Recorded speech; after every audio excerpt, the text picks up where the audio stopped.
Hey, my friends, Jeff Yalden, suicide prevention expert, teen youth motivational speaker.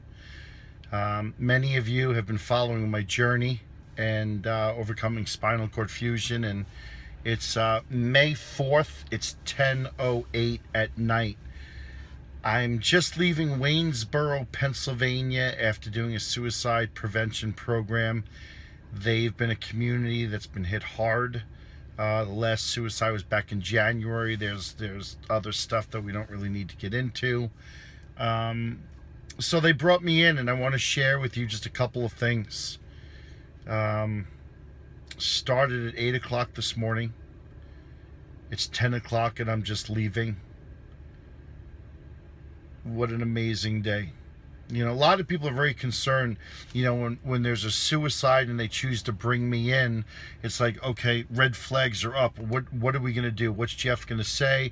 Are we going to have baggage? Like, are we going to have to pick up the pieces? And it's not like that at all. I think sometimes bringing an outside voice in to say what needs to be said is safe. My message to kids is pretty much that, the choices you make in life are what brought you to where you are, but the choices that you make forward will bring you to where you want to be.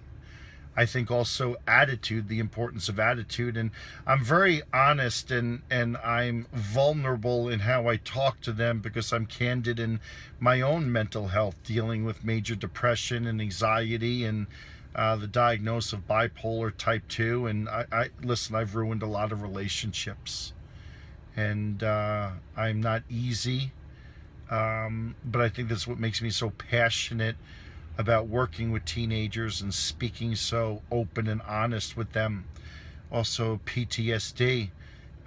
Something happened today that, oh man, after I spoke to the high school this morning, I opened up and I said, if anybody wants to come down, and because they just had a suicide, if you want to talk about it, if there's something that I said that didn't make sense, I'm here for you. Must have been 60 something kids that came down for nearly 2 hours with some of the counselors and the principal. We were in the auditorium, and kids were just waiting and waiting and waiting. And I want to tell you something, and I think parents need to hear this too. There's a lot of kids in a lot of pain, and that pain needs to be validated. There's a lot of kids that come from broken families. There's a lot of kids that don't have a mom and dad.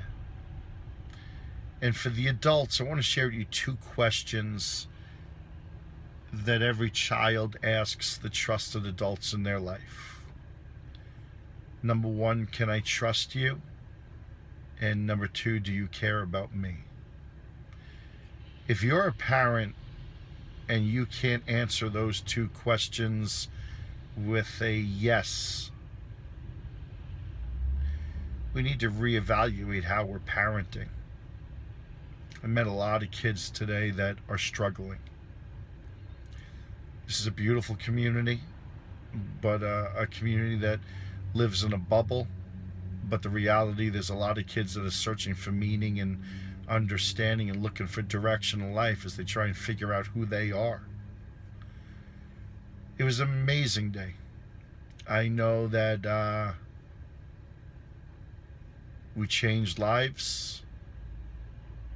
I know that we probably saved a couple of lives today. And I know we gave hope to people that were on the edge of losing hope. And we gave inspiration to those that need to be inspired or re-inspired. Great staff,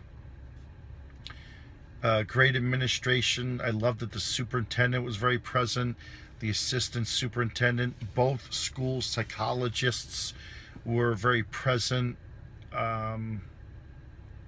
The high school, you can hear pin drop. Hour and a half in the auditorium.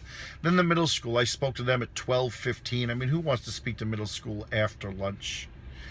They didn't introduce me, but I like that. Sometimes I don't want to be introduced. I just want to grab the microphone and be one with the kids. The middle school kids at 12:15, I grabbed the microphone. It was probably less than 20 seconds before they were just bam, so attentive. What a great Waynesboro, Pennsylvania. I'm honored to have been in this community. So I just want to share a couple things with the parents.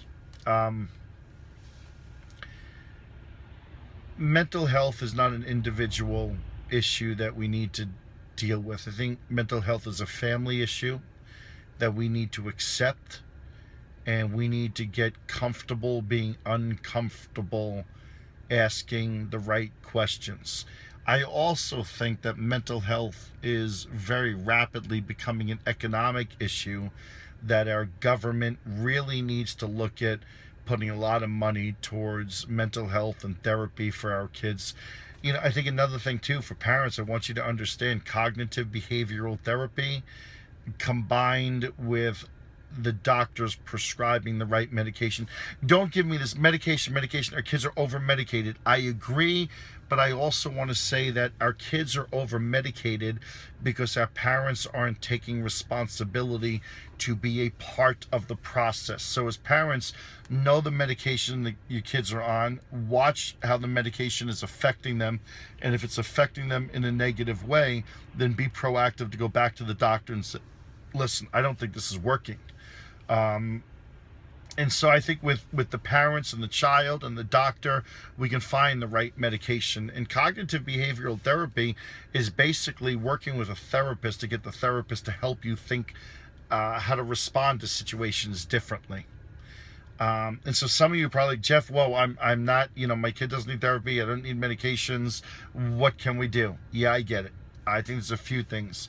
A gluten-free diet, dairy-free, avoid the sugars and processed foods, the exercise. Kids need to get exercise. Get them off the 50 hours a week of screen time that kids are just so addicted to electronics. Moderation. Take the phone away at night. They shouldn't be sleeping with the phone. So there's a lot of things that we can do combined together that's going to make a great difference in the world.